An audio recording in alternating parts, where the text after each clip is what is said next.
get him handcuffed. There's 2 or 3 police officers handcuffing him in the street. The older brother. The older brother. At the same time, at the last minute, they obviously have tunnel vision. There's a very, very stressful situation. One of them yells out, "Look out," and here comes the black SUV, the carjacked car, directly at them. They dive out of the way, and he runs over his brother and drags him a short distance down the street. In effect, killing his brother. Yes. That's what we think. This is the younger. The 19-year-old is then driving this car, and he escapes. Exactly. So you pursue. Right. And at the same time, one of the transit officers that came behind our officers, we realized that he's been shot, he's been hit in the groin, and he has a serious wound and has serious bleeding going on. One of my police officers, who's an EMT, went and rendered him aid, along with partner from the transit authority, and they just deserve all kinds of credit for saving that gentleman's life up until this point. Our prayers are still with him and the family because he's still in a tough way. He lost a lot of blood at the scene there, but we hope he can make a recovery. How did the younger one escape? Well, he drove off. There's still gunfire, and he got down 2 or 3 streets. We were in pursuit of him, along with the other officers that are for surrounding communities are coming in, and he dumps the car and runs into the darkness of the streets. And that's it. Then we lost contact with him. He's in Watertown, someplace. He's running. You have no idea if he's armed, if he has explosives, but he's gone. Right. We're assuming that he has explosives and he has weapons. And this is now about 1 o'clock in the morning, is it? Right, just before 1 o'clock. And that's when you begin this massive manhunt. Right. You take the older brother to the hospital. He's pronounced dead at the hospital. Right. What else did you find there? What other types of weapons, explosives, hand grenades, pipe bombs? What else did you find? Well, there's handguns there. There's a long arm rifle. There's the 3 bombs that exploded. Is my understanding. There's the 2 that weren't detonated, and then the car that he bailed out of. I know there was at least 1 other explosive device in that car that they didn't use.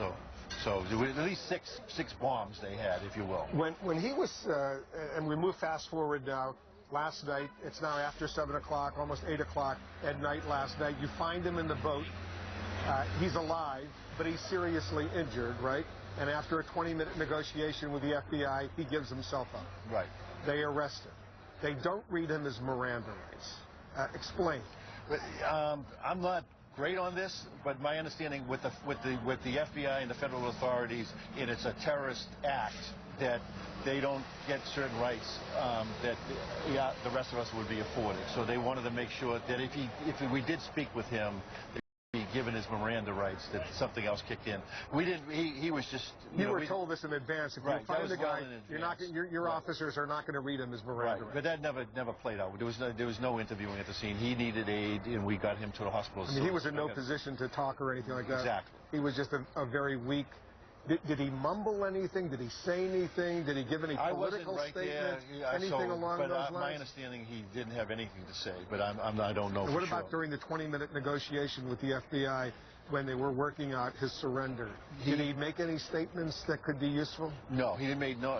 I'm not aware of any statements. I think it was more he was finally started to do what we were directing him to do, to stand up, to lift his shirt up, and things like that, and that took a long time. So there was very little conversation as far as I understand. Now, do you believe there are any other suspects out there at large, any collaborators, co-conspirators, anyone we should be concerned about, based on everything you know? Right. For what I know right now, these 2 acted together and alone. I think, it's an eye-opening experience to me, to our police department, to our community, and to the United States and the world, that, we're in a different state here. So I think we have to be ever vigilant, and we're learning as we go along. But as far as this little cell or this little group, I think we got our guys. You're not searching for anyone else, because I ask, because the citizens of Watertown or Boston, the other community, can they rest easily now, knowing that this operation has ended, that there are no other suspects at large? Right. We got our 2 guys. That's it. Right. So you must be relieved. Relieved, yes. I mean, very proud of the law enforcement community. Like as I said, I'm 30 years in this job, and I couldn't have been more proud last night when I drove home to be a part of such a profession. And I just want to wrap up a couple of loose ends before I let you go, and you've been very for your time, Police Chief. During the apprehension, did any more explosives go off? as far as you know? At the boat? Yes. No. No more gunfire at the boat? No. So he was just lying there? Well, there was gunfire early on, but there was no, but we don't know what's in that boat yet. There may be explosives. Because we heard, reporters on the scene heard like a volley of gunshots going off, maybe 24 or so. Who was firing those gunshots? It was back and forth. Was he firing? My understanding, yes. He was firing. From the boat? Right.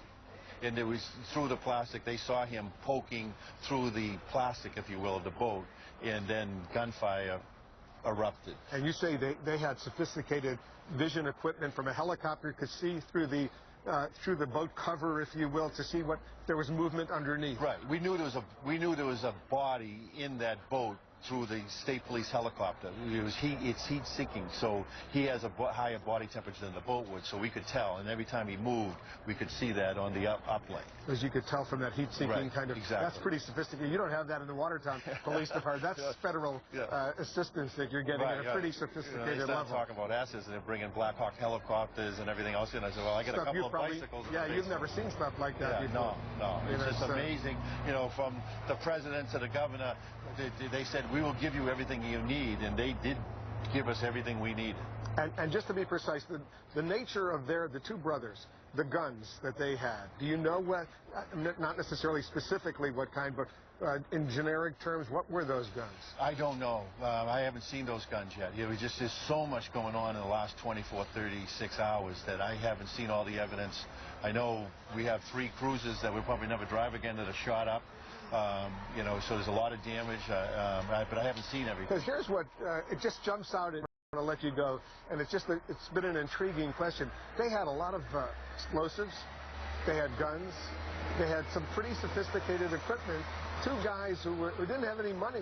Where were they getting the money to get to build a pressure cooker bomb, to go ahead and buy rifles, long rifles, you're saying, to get hand grenades, if you will? This kind of stuff isn't cheap. No, we'd have to figure that out. There's a lot of more work to go, as we said at the press conference last night. We have to find out more about this, and we will as the days come on. There's a lot of hard work that's already gone into it.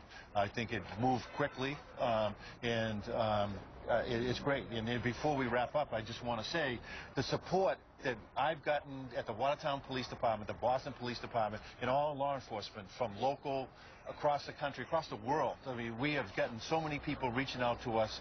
The streets of Watertown were lined with people as we left the scene. It was just so moving to see the support we have, and I just want to thank the people of Watertown, the greater Boston area, and across the country of the support that we've gotten. Police Chief, hey, thanks for your excellent work. Thanks for what you did. We really appreciate it, not only here in the Boston area, but nationally, indeed, around the world. People are watching you all over the world right now. We really appreciate what you've done.